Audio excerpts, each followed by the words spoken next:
Hello and welcome to another edition of MBS News.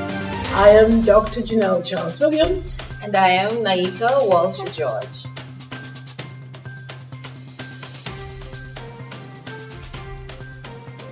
The National Weather Center, based in the U.S., is predicting an above-average 2020 Atlantic hurricane season. They are forecasting a likely range of 13 to 19 named storms, of which 6 to 10 could become hurricanes.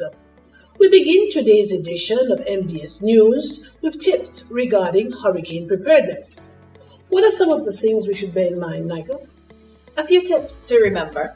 Keep all medication and all other medical supplies in one easy-to-reach place. Store all prescriptions and other important medical documents in a reusable plastic bag. Have 1 month's supply of medication on hand. Asthmatic persons must ensure they have full inhalers at their disposal. If you need to move to a shelter during a hurricane, please take all your medication with you. We encourage you to have and to review your family hurricane plan. The Atlantic hurricane season runs from June 1st through November 30th. We turn our attention to COVID-19. Our field reporter Delicia Bonnie gives us details on how our staff coped with the lockdown owing to the novel coronavirus pandemic. As we face the new challenges of the COVID-19 pandemic, the World Health Organization and the Pan American Health Organization has focused their efforts on mental health. It is normal and understandable for persons to experience fear, worry, and stress during this time. Many are faced with unexpected challenges to include job losses and adapting to homeschooling.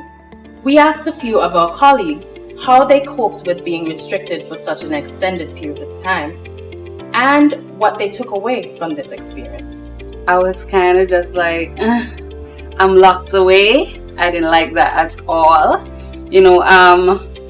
What people like to call a workaholic, I love to work. So me being home all those days, I normally do 2 jobs. So me being home all those days was just something that I wasn't used to. So I didn't really also tried to maintain my everyday routine. I didn't go off course a lot. I stayed true to my body, stayed true to my eating habits. Everything was still the same and right. And also, I was dying to come back to work. Dying! It was right before the lockdown came.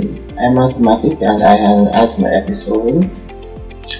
And that kind of scared me because you hear they say COVID affect asthmatics worse than other persons.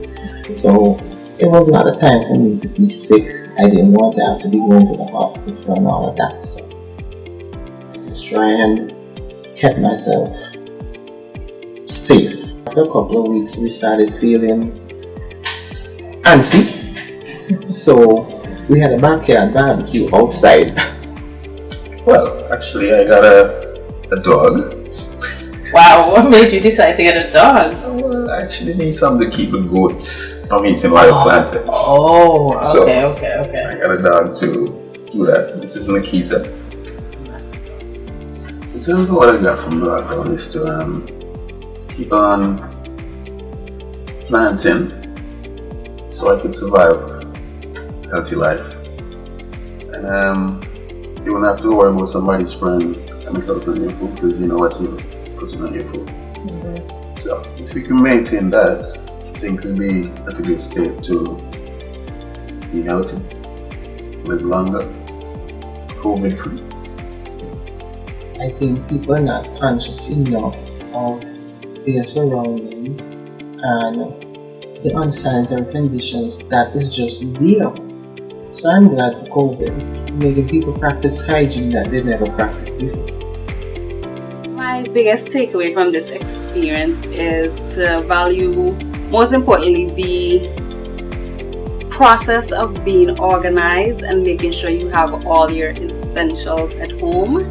You value the time that you have with your family and your loved ones. Value your workplace. and the experience and the persons that you work with. And also, most importantly, value yourself, take time for yourself, make sure you love yourself. That's what this process has taught me. There you have it. COVID-19 has definitely changed the way how we function. Back over to you, Janelle and Naika. Inspiring stories. Thank you for sharing all those amazing experiences. And now for some more in-house news. In June, we said goodbye and best wishes to two newly retired staff. Claudette Martin of the Claims Department, who gave 41 years of dedicated service. Ms. Martin began working in 1979 when the MBS was first established. Ms. Joan Tavernier of the Pharmacy Department gave 40 years of dedicated service at the scheme. Joan began in 1980. Both Joan and Claudette celebrated their retirement within their respective departments, and we had a chance to capture the moment. I appreciate you very much. You have worked hard and you've been dedicated and you have been very entertaining. You have a great sense of humor. You're real. You don't really hide who you are, and that's. I am grateful to have Joan in the department. Sure. I've had Joan in the department. And Joan, every time I come down in the pharmacy or it is we come to work and I see Joan out of traffic, she's here. It lightens my spirit. I get somebody to tease and to fun with and to talk. Times to remember indeed. Happy retirement, Claudette and Joan. If you haven't heard already, congratulations are going out to our newly appointed Pharmacy Supervisor, Mr. Stephen Francis. His appointment took effect 1st July 2020. Welcome back to Mr. Vernon Benjamin, also known as Dr. Solo. He will serve as a pharmacist from 6th July 2020 to 5th July 2021. Welcome also to Ms. Kanisha Buxton and Ms. Samantha Stevens of the Auxiliary Department. They are now full-time staff here at MBS, effective 24th June 2020. We also want to congratulate all parents whose children have advanced to secondary school across the island, and best wishes to those students sitting CXC exams. In other news, our All Saints, Browns Avenue, Clay Hall, and Nevis Street pharmacies continue to serve the public Monday to Friday, offering drop-off until noon and pick-up until 3 p.m. Our satellite pharmacies in the Johnson's Point and Grace Farm areas are catering to walk-ins from 8 a.m. to noon. TikTok, TikTok, TikTok. The 31st July deadline for submitting all outstanding claims is fast approaching.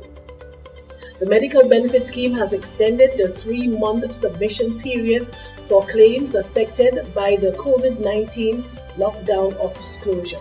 Receipts dated January to April 2020 can be submitted for a reimbursement until the end of the month.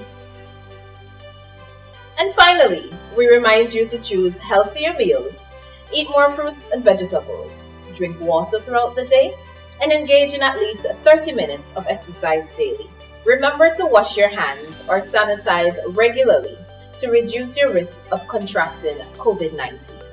Remember to like and share our latest news on Facebook at mbs.gov.ag and to look out for the next prevention event. Chef Sheila has something exciting in store for you. Until next time, stay safe and inspired. I am Dr. Janelle Charles Williams. I am Naika Welsh George. And I am Delicia Barney. I rise up, I rise at the day, I rise up, I rise unafraid, I rise up, and I'll do it 1,000 times again.